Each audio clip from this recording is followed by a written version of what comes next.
Good afternoon, everyone. Thank you for joining our Neurocritical Care Society Pharmacy Journal Club. We have two presenters today. First, Dr. Lauren Albert, Critical Care Pharmacy Resident from Yale New Haven Hospital. And second, Dr. Stephanie Cito, Critical Care Pharmacy Resident from Massachusetts General Hospital. Your moderators today will include myself. My name is Kent Owusu. I'm a critical care pharmacist at Yale New Haven Health, alongside with Drs. Salia Faraq, critical care pharmacist in neurointensive care unit at Johns Hopkins Hospital, and Kimberly Levistor Franklin, also critical care pharmacist in the neurointensive care unit at Tufts Medical Center. Dr. Franklin will be moderating the live Twitter discussion, so please feel free to follow along with the hashtag NCSPharmacyJC. Next slide, please. So the first presentation will last for a duration of 25 minutes with 5 minutes for questioning, at which point we'll transition to the second presentation. Dr. Albert will be presenting on a recent publication in Neurocritical Care Journal pertaining to amantadine and modafinil as neurostimulants following acute stroke. Thank you, Dr. Albert. Hi, everybody. Thank you so much for that introduction, and thanks for joining today. Again, my name is Lauren Albert, and I would like to thank the Neurocritical Care Society for the opportunity to speak with you all today. Again, I'm the current second-year critical care resident with Yale New Haven Hospital, and today I will be discussing a recent publication titled Amantadine and Modafinil as Neurostimulants Following Acute Stroke, a retrospective study of intensive care unit patients. For the purposes of this presentation, I do not have any conflicts of interest to disclose. Objectives for this presentation will involve a review of guideline recommendations involving stroke care, including recommended pharmacologic agents for post-stroke rehabilitation. Then we will describe the objectives and design of a study analyzing neurostimulant administration outcomes following acute stroke. And lastly, we will discuss results, drawing conclusions as they are relevant to clinical pharmacy practice. We will begin with some background information. Approximately 800,000 Americans suffer a new or recurrent stroke each year. Stroke happens to be a leading cause of disability. Therefore, early recovery after stroke has been identified as a research priority by the National Institute of Neurological Disorders and Stroke. The chart to the right of the slide provides a distribution by stroke type. Ischemic stroke is the most common category at 87%, and this is followed by intracerebral hemorrhage at 10%, and finally subarachnoid hemorrhage, which is the least common stroke type at 3%. From 1990 to 2016, the global age standardized mortality rate from stroke decreased by 36%. Unfortunately, the stroke incidence overall decreased by only 8.1%. These numbers represent improvements in acute stroke care with a stagnant stroke burden. Overall, a decrease in mortality has led to an increasing need for research involving post-stroke care. Motor recovery after stroke was first described in the 1980s, which comprised non-drug therapies for cognitive impairment. Pharmacologic interventions have been recommended in conjunction with these various physical modalities. Guidelines for adult stroke rehabilitation and recovery, which were published in 2016, reveal a common theme. The usefulness of agents like donepezil, rivastigmine, and antidepressants is not well established. Further, the usefulness of a handful of agents, which include dextroamphetamine, methylphenidate, modafinil, and atomoxetine in the treatment of post-stroke cognitive deficits is unclear at this time. Additionally, the 2018 Disorders of Consciousness Management Guidelines include Recommendation 14 in their document, which states that clinicians caring for patients with a traumatic vegetative or minimally conscious state who are between 4 and 16 weeks post-injury should be prescribed amantadine 100 to 200 milligrams twice daily. And this is for the purpose of hastening recovery and reducing the degree of disability in the early stages of recovery. The recommendation from the guideline that I just mentioned stems from data in severe traumatic brain injury patients. In this multi-center randomized trial, authors set out to determine the effectiveness of amantadine within this patient population. Amantadine was administered per the dosing regimen that is listed for you on the slide, starting at 100 milligrams twice daily for the first 14 days. The primary outcome was the rate of functional recovery on the disability rating scale.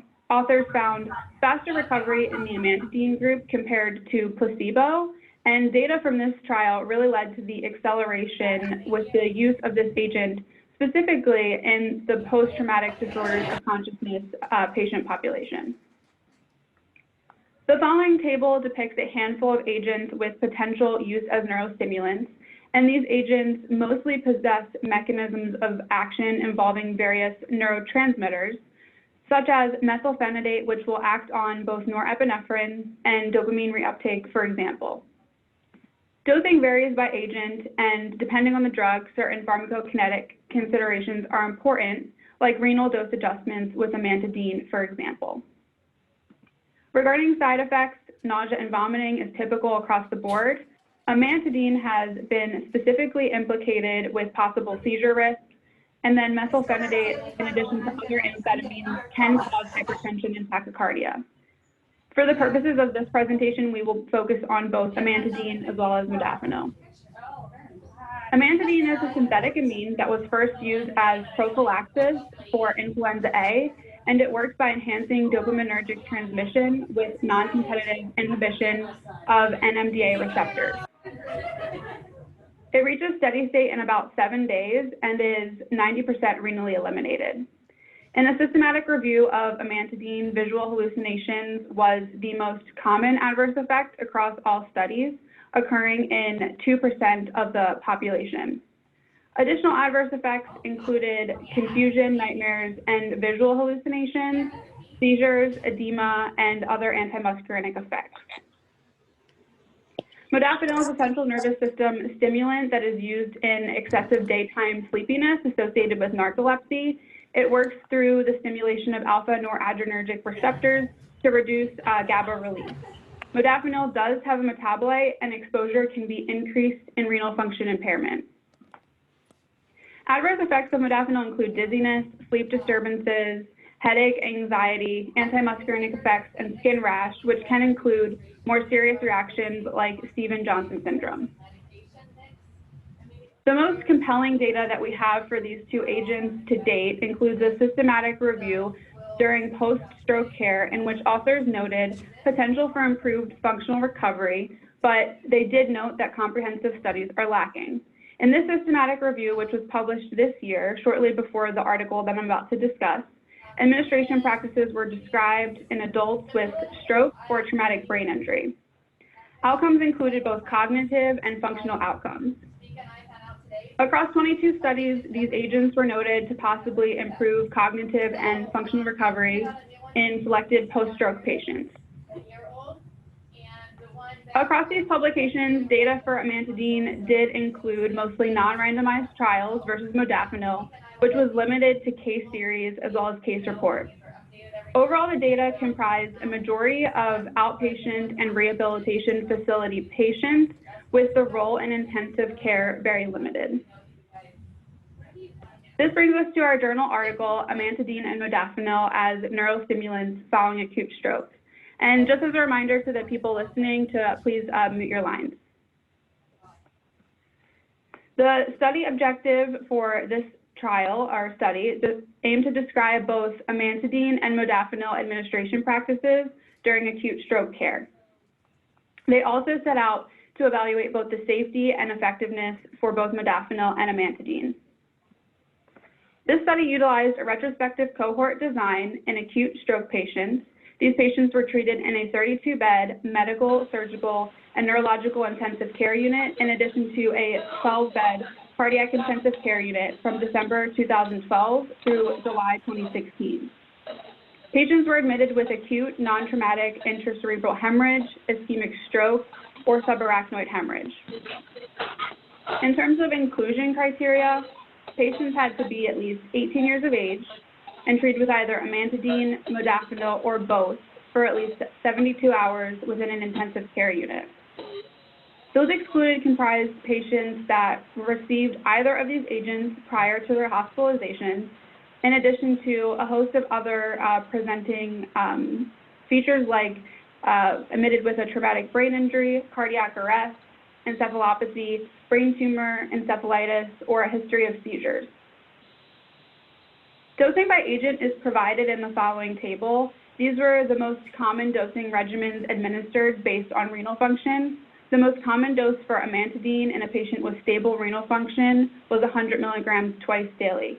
The dosing for modafinil was the same, with the most common being 100 milligrams twice daily as well. Chosen outcomes included 3 major categories: neurostimulant administration practices, clinical effectiveness, and safety. Authors recorded the starting dose, time from stroke to initiation, any dose changes, and continuation at hospital discharge in terms of neurostimulant administration practices. Clinical effectiveness was defined as response to neurostimulant administration, and safety outcomes that they evaluated included spasticity, confusion, sleep disturbances, seizures, QTC prolongation, specifically with amantadine, agitation, and delirium. Focusing on the clinical effectiveness outcome of responder status to neurostimulant administration, this endpoint was further defined by study authors. In order to meet response criteria as a responder to neurostimulant administration, patients were required to meet at least 2 of the 3 criteria on any calendar day within 9 days following neurostimulant initiation. These criteria included an increase in the Glasgow Coma Scale score, and this had to be by at least 3 points from their pre-treatment baseline. The additional 2 endpoints included clinical improvement in wakefulness or responsiveness, and this had to be documented in caregiver notes or documented in physical or occupational therapy notes.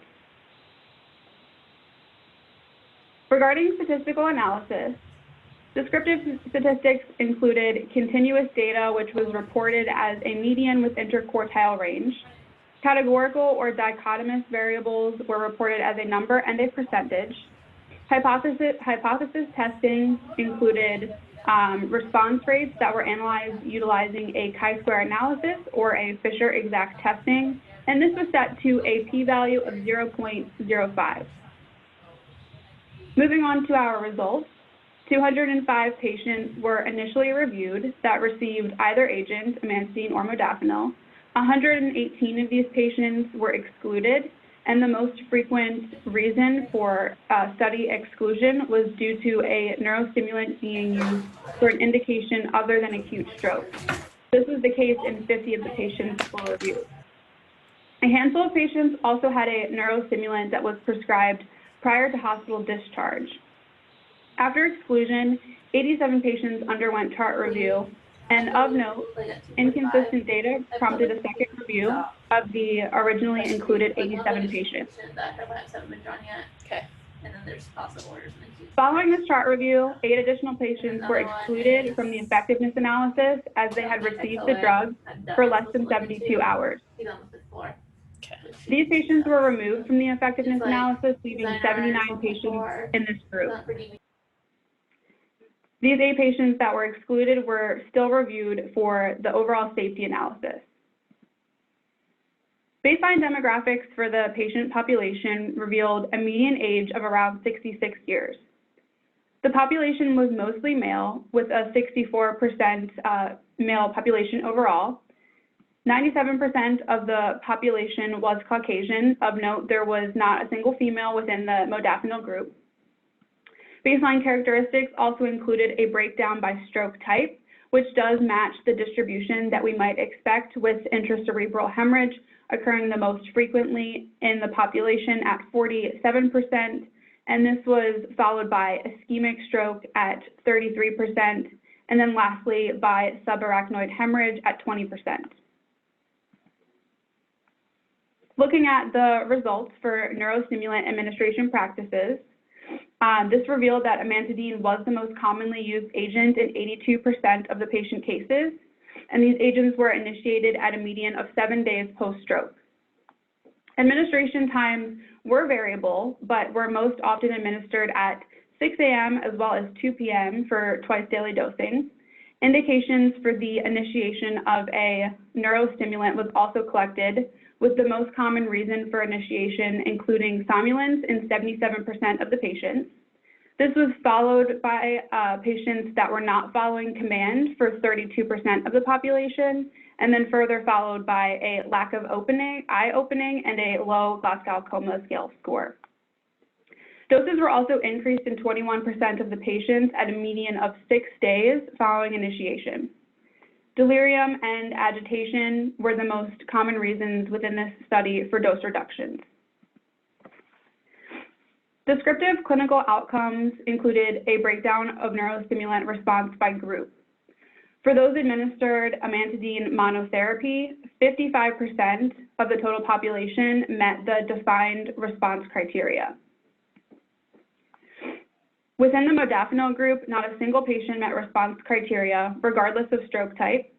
And for patients that received both agents, the response rate was 33% across the entire population. Additionally, the median time from neurostimulant initiation to responder status was 3 days, with a range from 2 to 5. Responders were more frequently discharged home or to an acute rehabilitation facility compared to non-responders, and this is at a p-value of 0.006. This graph shows responder status according to which neurostimulant was administered on the day that the responder status was first documented.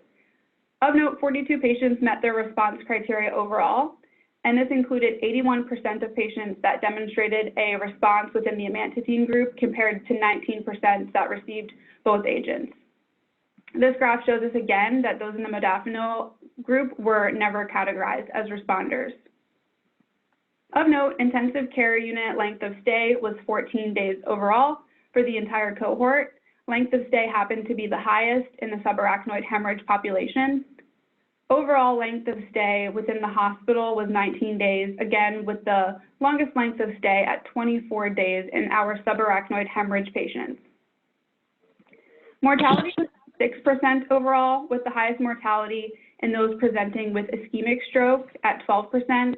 And lastly, the large majority of patients were discharged to an acute rehabilitation facility. This was followed in frequency by patients that were discharged home. For the safety analysis, analyzed adverse effects included the initiation of a sleep medication, and this was the most frequent adverse effect, especially in the amantadine group. 16% of the population overall did require the initiation of a sleep medication.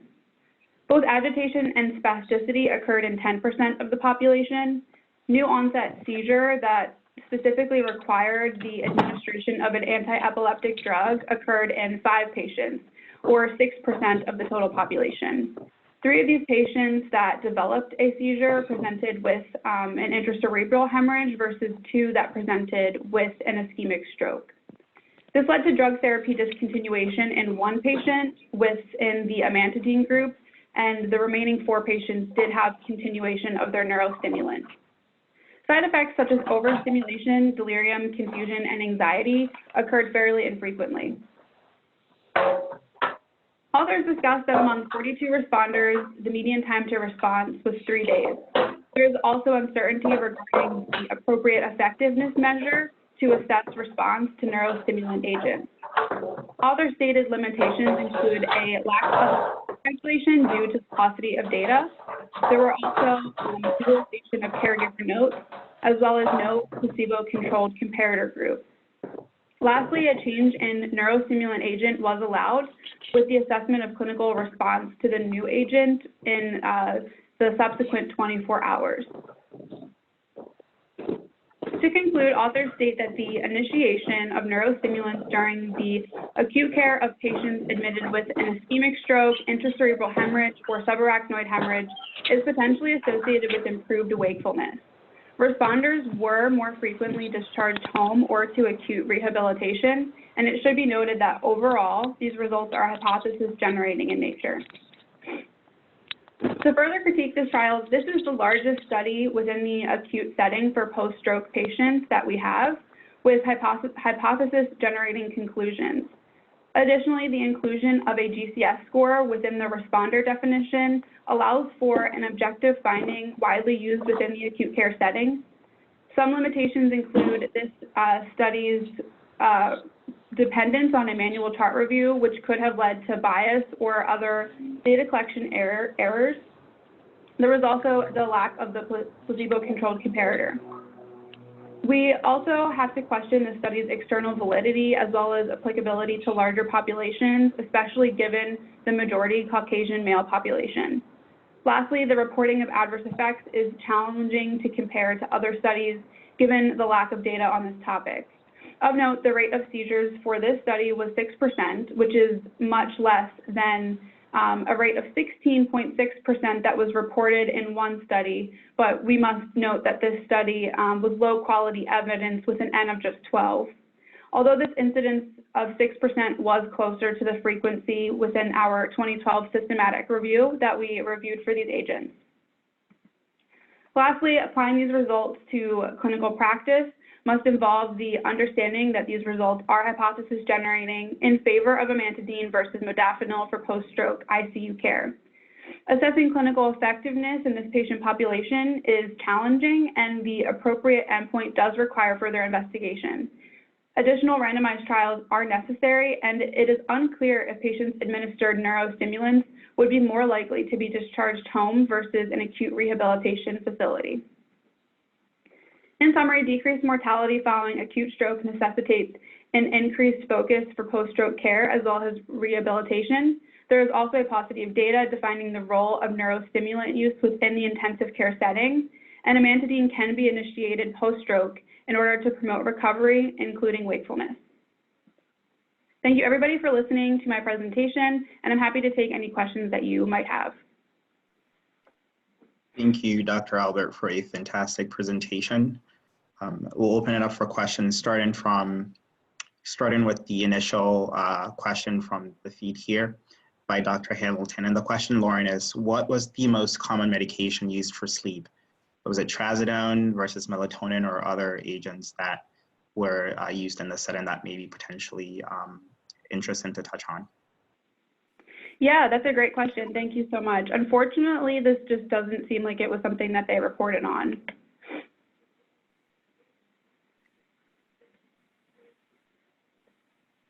What other questions are there? I have a quick question for you, Lauren. Thank you so much for that presentation. So it looks like in this study, they included patients who received these agents for at least 72 hours, right? And then they monitored for patients for 9 days or discharge, whichever was sooner. But then we know from other studies, you know, the kind of popular TBI study in 2012 that patients who received amantadine got it for a month. In other modafinil studies, we saw that people were on it for at least 2 months. To get any conclusion, what do you think about the time frame that they look at patients and they kind of made this final conclusion? Yeah, that's a really great question. I think the timing is a really important consideration when we're thinking about using a neurostimulant after stroke, because again, we are extrapolating this from our data from traumatic brain injury patients like you mentioned. And I think it's interesting that the guideline recommendation that we have for the use of amantadine more so in the outpatient setting is at least 4 weeks following injury through that 16-week mark. So I think it can be challenging, and if these patients weren't necessarily followed longer than that, the impact on long-term outcomes is really just unknown at this point. Yeah, I agree, and I think, you know, they admitted, I think, in the limitations that they may have not just captured the response, and then maybe when they initiated a new agent, maybe they were just seeing the results from the first agent that was lagging as opposed to, you know, the new initiation. And then, can I ask another question or?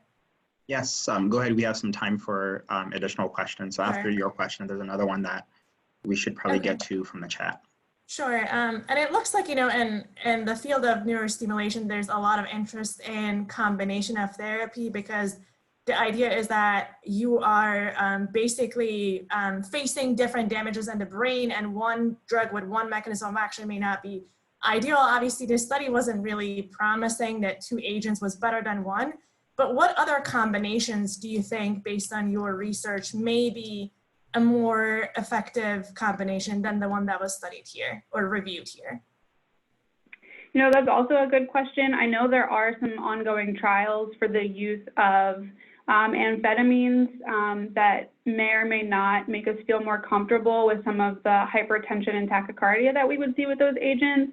So I'm interested to see what that results at. But at this time, I'm hesitant to use any agent, let alone a combination. And if I had a patient where this was requested, I would likely stick to amantadine versus modafinil, and even more so a combination of therapy. Thank you. That's reasonable, I think. Thank you, Lauren. So there are a few questions, some of which we will likely combine. So it appears that GCS was used as an outcome measure in stroke patients here in this study. One commented that perhaps discharge disposition would have been a favorable outcome to look at. What are your thoughts on selection of GCS as an outcome, and what are your thoughts on some of the other outcome measures as discharge disposition highlighted here in the chat?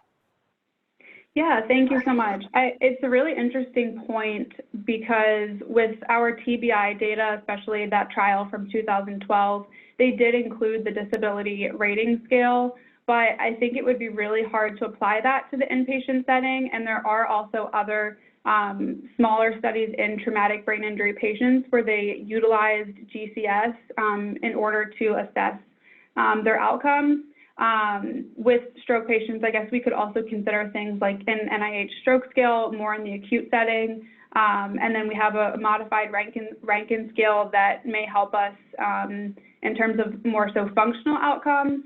But I think that because the data is so limited here, I appreciate that they used an endpoint that we're familiar with in the hospital. It's used very frequently. So I think it was good that they used it with the addition of some other endpoints to hopefully control for some additional confounders with that outcome. But I would like to see larger studies that would also use GCS as an endpoint. Excellent. Thank you, Lauren. We probably have time for 2 more questions. An additional question here highlights that medications were started at a median of 7 days after the onset of stroke. What are your thoughts on the appropriateness of this initiation time point? Was it too soon, and would normal disease progression improvement could have confounded these results that we saw here? Yeah, the authors do include in one of their supplemental documents potential confounders that could have occurred. And these things that were included were things like a patient being septic, ICP elevation, EVD drain placement. So there does seem like there could have been many different things that could have confounded this. So I'm sorry, could you repeat the second part of that question? I think I lost my train of thought. No problem. I think you answered it in terms of the confounder here with respect to when they started the drug. And I think you did a good job highlighting what they included in the supplemental appendix. Really quickly, there appears to be interest in maybe pursuing this from a multi-site standpoint. If you were to conduct a clinical trial following what you found in this study, what additional items will you look for, and what approaches would you take in case we would like to pick your brain or help tap into your resources, lead this effort for future studies? Yeah, so the study that I would envision would, of course, be a randomized controlled trial versus something that was largely retrospective and descriptive in a lot of its outcomes. I would like to compare amantadine to placebo. I think that it's great that they included modafinil to give us more data, really just showing us that this may not be a useful agent, especially in the acute setting. So I would probably design a randomized trial that would compare amantadine to placebo, initiated within the first 7 days. and maybe have some exclusion criteria that would include some of those potential confounders, like patients requiring management for elevated intracranial pressure, sepsis, and other things that may impact their cognitive function at the time. Thank you, Lauren. We ran out of time here for a question. Excellent job. Feel free to send additional questions pertaining to this, and Lauren can get back to you via email. Our next presenter is Dr. Stephanie Seto, who will be presenting on a recent publication in Lancet Neurology pertaining to safety and efficacy of fluoxetine on functional outcome after acute stroke affinity trial. Stephanie?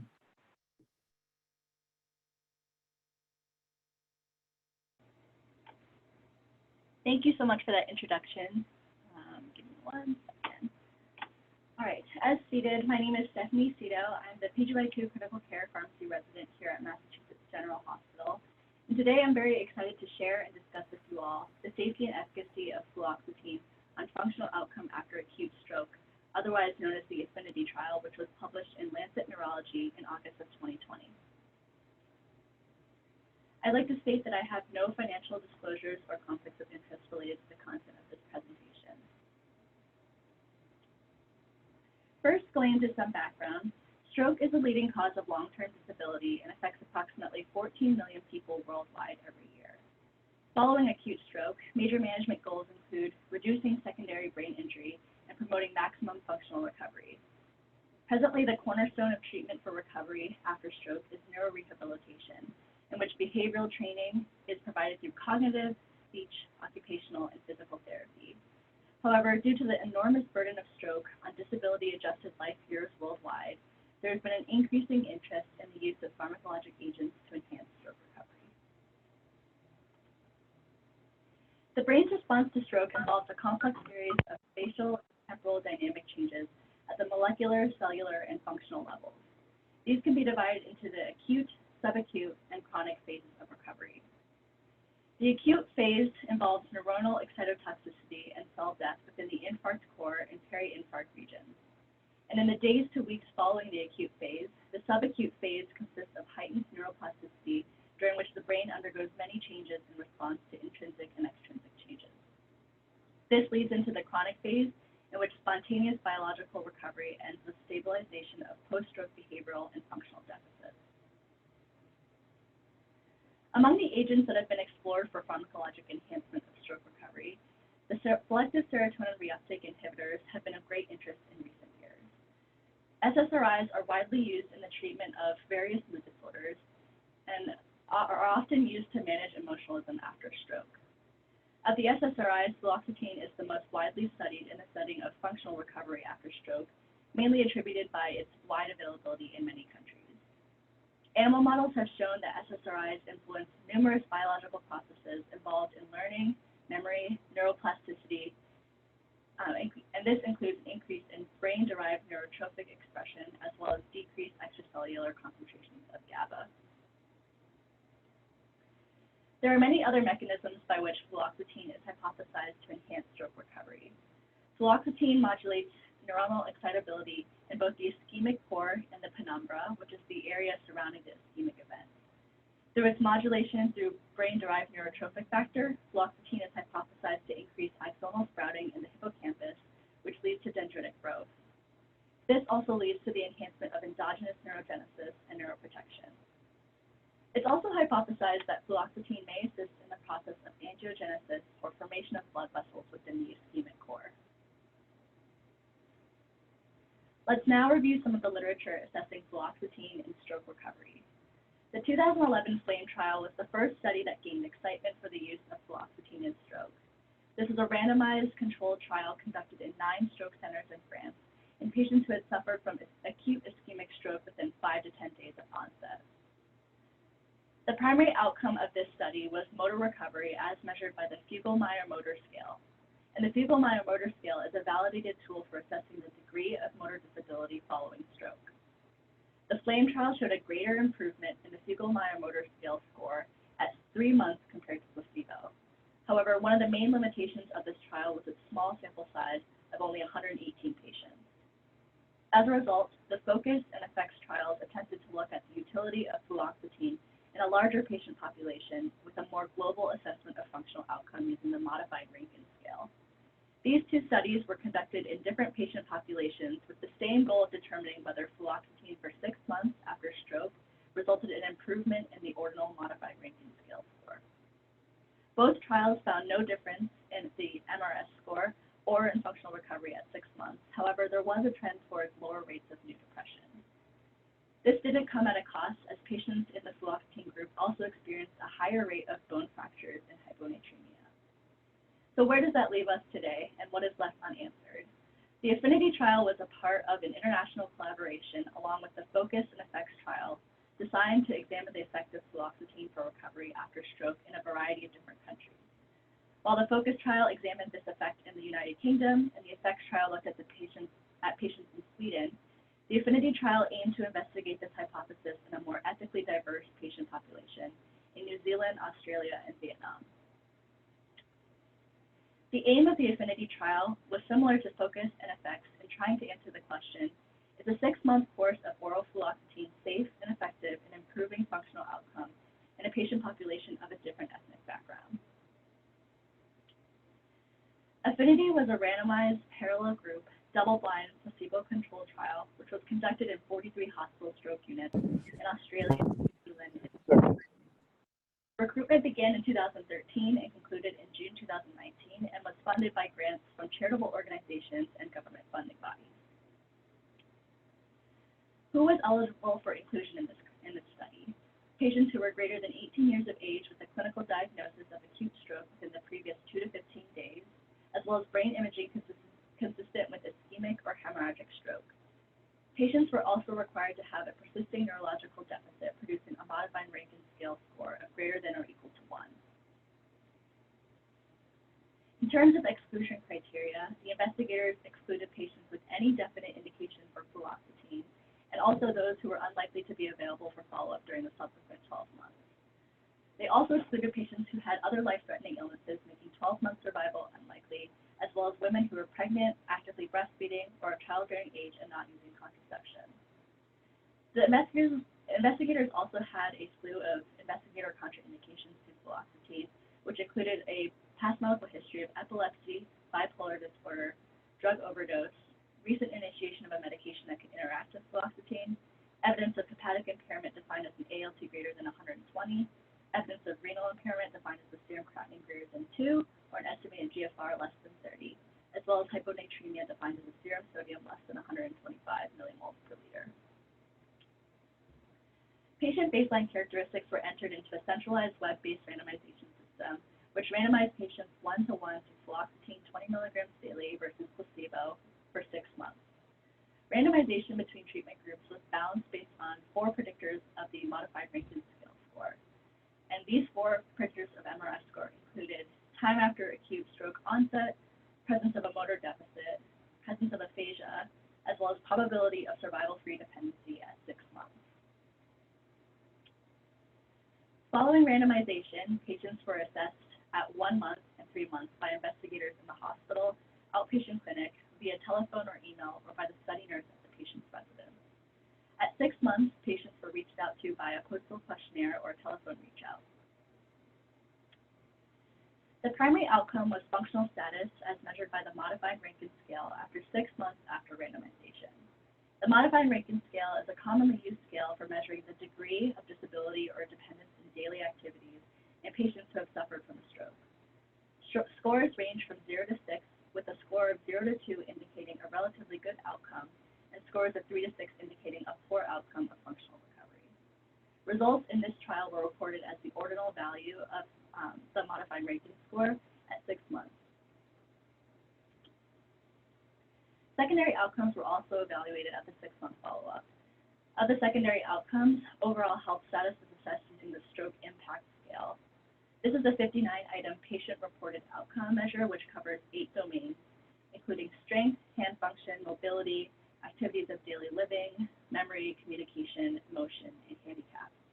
This is another global assessment of the overall impact on health and functional abilities in patients who suffer from stroke. They also evaluated other measures of health status at 6 months, including depression, fatigue, cognition, and communication. Adverse events were assessed at the 6-month follow-up, were also included as secondary outcomes. These include any recurrent stroke, acute coronary syndrome, upper GI bleeding or other major bleeding, falls of injury, new bone fractures, epileptic seizures, hypoglycemia or hyperglycemia, new hyponatremia, as well as attempted suicide or self-harm and death. The authors estimated from 2 previous studies in patients with acute stroke that 42.2% of patients assigned to placebo would be functionally independent at 6 months. Additionally, they extrapolated results from the FLAME trial and calculated that 1,600 patients were required to be enrolled to have 90% power with an alpha of 0.05.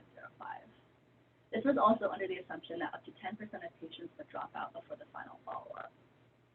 The primary analysis was conducted in the modified intention to treat population, and secondary outcomes and adverse events were analyzed in the intention to treat population. Of the 1,280 patients consented and randomly assigned, the trial medication was started in 1,272 patients. Recruitment was terminated before the target of 1,600 patients due to early funding termination. In the modified intention to treat analysis, 624 patients were analyzed for the primary outcome in the fluoxetine group, and 632 patients were analyzed for the primary outcome in the placebo group. The median duration of trial treatment was 167 days, and trial medication was temporarily stopped in 158 patients and permanently stopped in 205 patients. There was no statistically significant difference between groups in both temporary or permanent discontinuation, as well as the time to permanent discontinuation. With regard to baseline characteristics, the majority of patients had suffered from acute ischemic stroke, and the large majority were caused by small vessel disease.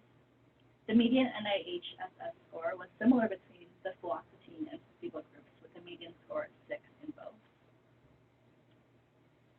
Listed here are the aspects of the minimization algorithm that was used to achieve balance between the 2 treatment groups and the 4 predictors of the modified Rankin score. The majority of patients were randomized to trial medication from 2 to 8 days from the onset of stroke and had a presence of a motor deficit.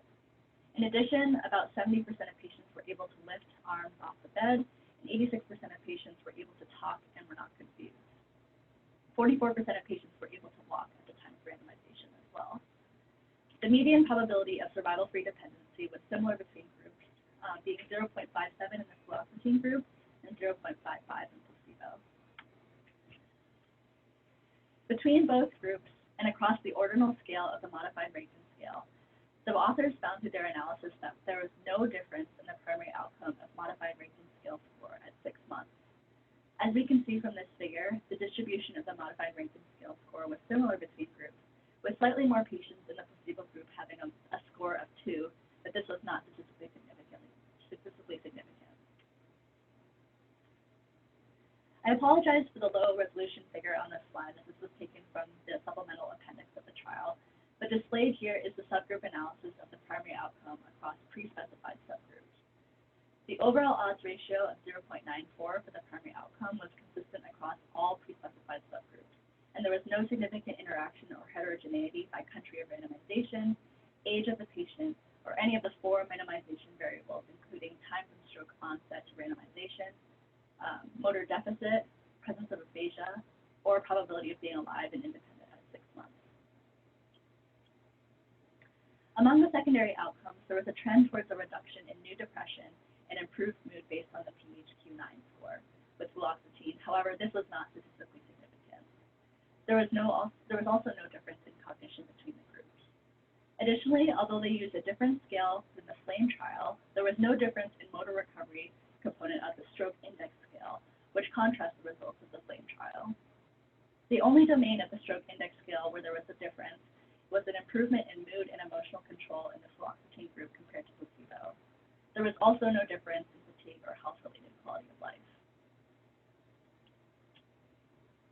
Among the adverse events, there was no difference in death rate, recurrent stroke, thrombotic, or bleeding events. However, there was a statistically significant increase in epileptic seizures, fall with injury, as well as new bone fracture. In contrast to the FX trial, investigators did not find an increased rate of new hyponatremia in the AFFINITY trial. After analysis of the AFFINITY trial, the authors concluded that initiating fluoxetine 20 milligrams once daily for 6 months after acute stroke did not improve functional outcomes. In addition, fluoxetine increased the rate of falls, fractures, and epileptic seizures at 6 months compared to placebo. The findings of the AFFINITY trial reinforce the findings of FOCUS and effects. And pulling this all together, let's now discuss some of the strengths and limitations of the AFFINITY trial. The main strength of the AFFINITY trial was its well-designed methodology, as it was a multi-center, randomized, placebo-controlled trial. In addition, there was a low percentage of patients that were lost to follow-up, and approximately 97% of patients had modified Rankin scale data available for analysis in the primary outcome. There are, however, a number of limitations to the AFFINITY trial. First, stroke severity in the AFFINITY patient population was relatively mild, with a median NIHSS score of 6, indicating moderate stroke. As a result, it's very difficult to generalize the results of this trial to patients who may have experienced more severe stroke. The investigators also did not describe the intensity of early rehabilitation while inpatient, and this can drastically affect functional outcome following stroke. As this was a multi-center trial that was conducted in 3 different countries, it's possible that the rehabilitation strategies vary between patients, but these were not reported in detail. The trial did not achieve the predetermined sample size that was required to achieve power. However, the investigators observed a higher rate of functionally independent patients at 6 months compared to the pre-specified power calculation. As you may recall, they estimated that 42.2% of patients would be functionally independent at 6 months. However, results showed that they actually observed a rate of 72% of patients that were functionally independent. This leads to the conclusion that their power calculation was not accurate at predicting what they thought would be the outcome in their patient population. Finally, although authors claimed that the strength of this trial was that it was conducted in a more ethnically diverse patient population than previous studies, they did not include patients of African or Hispanic descent, and thus it's difficult to generalize the results of this study to those ethnic groups. Now that we've discussed the design, results, and critique of the AFFINITY trial, I'd like to now focus a bit on the comparison of the major trials that have studied fluoxetine in functional recovery after stroke. The FLAME trial only included patients with acute ischemic stroke, whereas the FOCUS, effects, and AFFINITY trials included patients with both ischemic and hemorrhagic stroke. Additionally, the median NIHSS score of the FLAME trial was 13, which was higher than FOCUS, effects, and AFFINITY, indicating that patients in the FLAME trial suffer from more severe and debilitating stroke. Additionally, as part of the FLAME trial's exclusion criteria was a Fugal Minor Motor Scale score of less than 55, which indicates a relatively severe degree of motor deficit at baseline. The primary outcome measure was also different between the FLAME trial and FOCUS, effects, and AFFINITY, which we'll now discuss in detail. The Fugal Minor Motor Scale is a validated tool for the assessment of motor function following stroke, whereas the modified Rankin scale used in AFFINITY, FOCUS, and effects is a more global measure of functional ability. In the AFFINITY trial, they also assessed the stroke impact scale, which is similar to the modified Rankin scale, and with the addition of specific domains of motor function, including hand strength, hand function, and mobility. The difference in these assessment scales between these 2 trials may pose the question to some critics that is the reason why no difference was seen in the AFFINITY, FOCUS, and effects trial because the scale used was not a direct measure of motor function specifically. As mentioned before, the FLAME trial study population had patients with much more severe motor deficits compared to FOCUS, effects, and AFFINITY. And it's possible that because of the difference in severity in patients, that the AFFINITY trial was not able to detect a difference in recovery. The FOCUS, effects, and AFFINITY trials were designed very similarly to answer the same question of whether fluoxetine for 6 months resulted in better functional recovery. The common odds ratio was similar between these trials, all around 0.94 and 0.95, with strength and validity of these results. Major adverse effects observed in the FLAME trial were insomnia, hyponatremia, GI discomfort, and LFT abnormalities, whereas the FOCUS, effects, and AFFINITY trials detected a statistically significant increased rate in bone fractures, hyponatremia, fall with injury, and fall with injury. We discussed the limitations of the FLAME trial earlier, which led to the conduction of the However, a big limitation of the FOCUS trial was that there was modest adherence to study drug, and only 2/3 of patients were still on the trial drug at the 6-month follow-up. A main limitation of the EFFECTS trial is that the median NIHSS score was 3, and thus there was a high proportion of less severe strokes. Tying this all together, the FOCUS, EFFECTS, and AFFINITY trials, with differences in study design and patient populations compared to FLAME, contrasted the findings of the FLAME trial in the net clinical benefit of fluoxetine in functional recovery. In conclusion, the results of the FOCUS, EFFECTS, and AFFINITY trials all discovered the routine use of fluoxetine to improve motor function and overall functional status following stroke. Prophylactic use of fluoxetine does not appear to be beneficial in routine post-stroke care, although SSRIs still have a place in therapy in patients with depression or mood disorders following stroke. The investigators of the AFFINITY trial are planning on performing a secondary analysis of their data focusing on patients with more severe strokes, and this will be very helpful in determining whether these results are more applicable to patients with severe stroke. I'd like to thank everyone for their time and for listening into our presentation, and with that, I'll take any questions. Thank you, Stephanie, for an excellent presentation. We have a few minutes for questions, so we'll open it up to the audience for a question.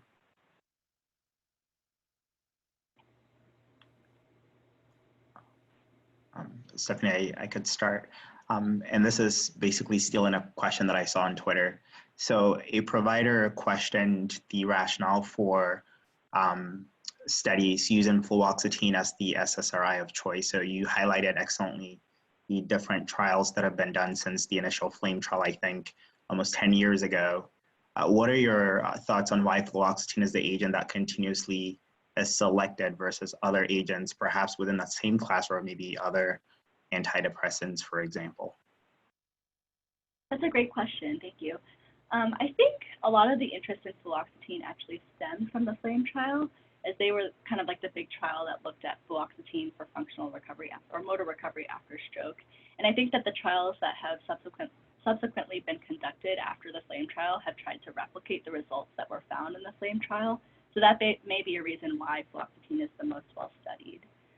Additionally, I think wide availability of the drug in different countries also contributes to why people have an interest in seeing whether adding it to regimens in patients after stroke can improve outcome. In addition to this, I think fluoxetine possesses some desirable characteristics as an antidepressant in patients who may not have as much energy after stroke. So I think of fluoxetine as more of an activating SSRI, and it's hypothesized that maybe fluoxetine helps patients participate in rehab more and be more involved in their making themselves better. So that may be another reason why providers choose fluoxetine.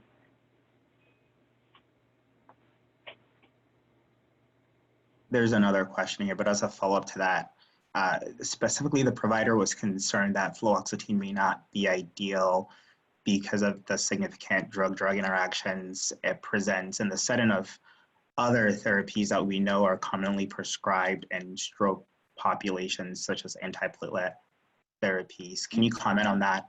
And then we can pivot to the additional questions on the chat. Yeah, definitely. That's a great question too. So SSRIs are known to interact with the serotonin receptors on platelets, which can actually increase patients' risk of bleeding. And given that most patients are also on antiplatelet therapy, that's definitely a valid concern. I think the studies that I've described in this presentation have shown that there weren't an increased risk of bleeding events, but I think in patients that are high risk of bleeding, that may be something to consider when prescribing it. I think it's possible that other antidepressants and other medications outside the class of SSRIs also have an effect on functional outcome after stroke, but there's a lot more research that needs to be done to determine whether that is something that we should be applying to our patients. Thank you, Stephanie. The next question states, what is your take on inclusion of patients with hemorrhagic stroke in this study and other studies as compared to FLAME? Do you feel the decision to include hemorrhagic patients known to have high rates of poor outcomes skews the results negatively? May explain why perhaps a negative effect was seen here versus in FLAME, where there appears to be some benefit with introduction of fluoxetine in the setting. That's a great point. So I think that actually one of the strengths of the the Affinity Focus and Effects trial was that they did include both acute ischemic and hemorrhagic strokes. I definitely agree with the concept that patients who experience hemorrhagic strokes usually have a more severe motor and functional deficit following their event. So I think it's helpful that this trial looked at both. I will say the balance between acute ischemic stroke and hemorrhagic stroke was very skewed towards acute ischemic stroke. So it's possible that the results of the Affinity trial are more applicable to acute strokes and not patients who have suffered a hemorrhagic stroke with devastating consequences. Thank you for the response. The next question, what are your thoughts on increases in bone fractures observed in the study? A provider at one of the sites appears to think that the bone fractures reported were attributed to patients being less depressed and moving more.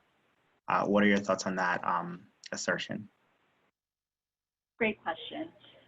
So I think the whole increased risk of bone fractures with fluoxetine is very interesting, and it was something that was found in Focus, Effects, and Affinity. So I was thinking about this more, and I think that the fact that patients who are more likely to participate in rehab and other activities are at more risk of falling, and the Focus trial actually did a subgroup analysis of patients who had experienced bone fractures, and they found that the majority of these bone fractures was due to falls with injury.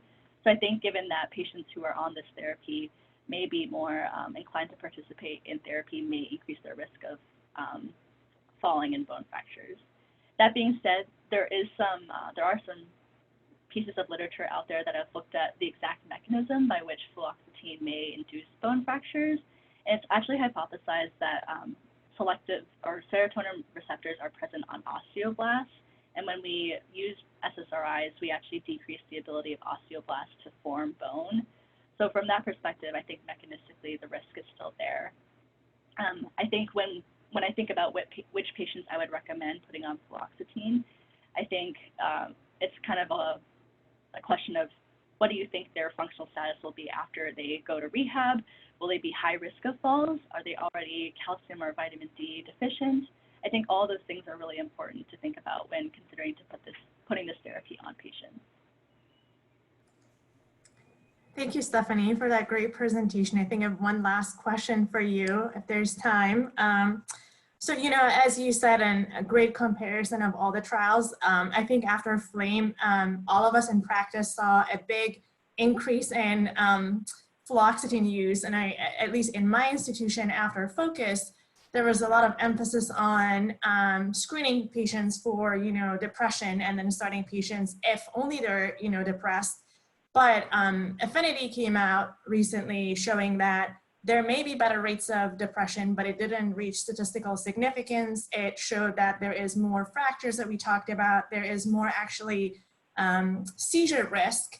So I guess after all of this and not a whole lot of improvement in functional outcomes, do you think that there's a role for this agent at all? Do you think that, FLAME was just something that we found a difference by chance because it was only 118 patients and maybe we should just stop using fluoxetine in stroke altogether? Or do you think that there is a role for a specific patient population?